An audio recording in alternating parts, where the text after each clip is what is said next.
السلام علیکم، تعلیمام چینل میں آپ سب کو خوش آمدید۔ آج ہم اردو کا نواں سبق عبدالستار ایدھی اور بلقیس ایدھی پڑھیں گے۔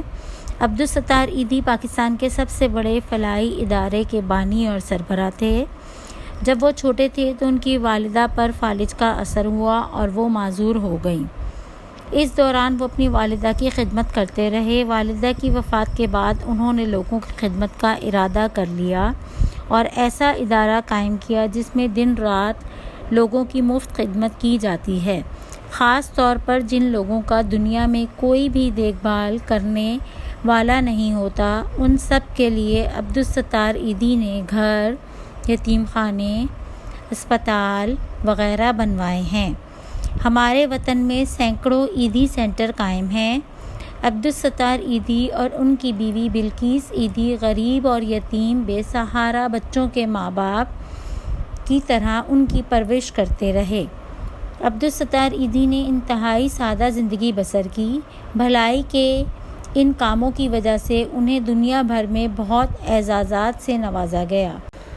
انہوں نے 2016 میں وفات پائی۔ بلقیس ایدھی پیشے کے اعتبار سے نرس ہیں۔ اس طرح انہیں بیمار لوگوں کی خدمت کا موقع ملا۔ انہوں نے ساری زندگی فلاحی کاموں میں ایدھی صاحب کا بھرپور ساتھ دیا۔ وہ آج بھی دکھی لوگوں کی مدد میں مشغول ہیں۔ ہمیں بھی چاہیے کہ لوگوں کی بھلائی کے کاموں میں شرکت کریں۔ اب صفحہ نمبر 30 پر دیکھیے۔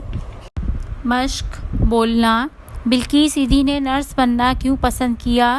کیونکہ ان کو فلاحی کاموں میں دلچسپی تھی۔ عبدالستار ایدھی کیوں مشہور ہوئے؟ عبدالستار ایدھی اپنے فلاحی کاموں کی وجہ سے مشہور ہوئے۔ عبدالستار ایدھی نے بے سہارا لوگوں کے لیے کون کون سی جگہیں بنوائیں؟ عبدالستار ایدھی نے بے سہارا لوگوں کے لیے گھر، یتیم خانے اور اسپتال وغیرہ بنوائے اور سینکڑوں ایدھی سینٹر قائم کیے۔ سرگرمی نمبر 1 لکھنا۔ درج ذیل سوالات کے جوابات لکھیے۔ عبدالستار ایدھی کی بیوی کا کیا نام ہے؟ بلقیس ایدھی۔ عبدالستار ایدھی نے کب وفات پائی؟ 2016 میں۔ عبدالستار ایدھی نے بھلائی کے کون کون سے کام کیے؟ ایدھی سینٹر، یتیم خانے اور اسپتال وغیرہ بنائے۔ سرگرمی نمبر 2 لکھنا۔ الفاظ کو خوش خط لکھیے۔ ایدھی، اعتبار، یتیم، خدمت، فلاحی، یہ بالکل اسی طرح آپ نیچے لکھیں گے خوش خط کر کے۔ سرگرمی نمبر 3 لکھنا۔ اپنی پسندیدہ شخصیت کے بارے میں 5 سے 7 جملوں کا پیراگراف لکھیے۔ میری پسندیدہ شخصیت حضرت محمد صلی اللہ علیہ وآلہ وسلم ہیں۔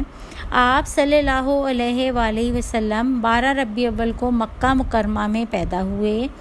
آپ صلی اللہ علیہ وآلہ وسلم صادق اور امین تھے۔ آپ صلی اللہ علیہ وآلہ وسلم پر اللہ تعالیٰ کی آخری کتاب قرآن مجید نازل ہوئی۔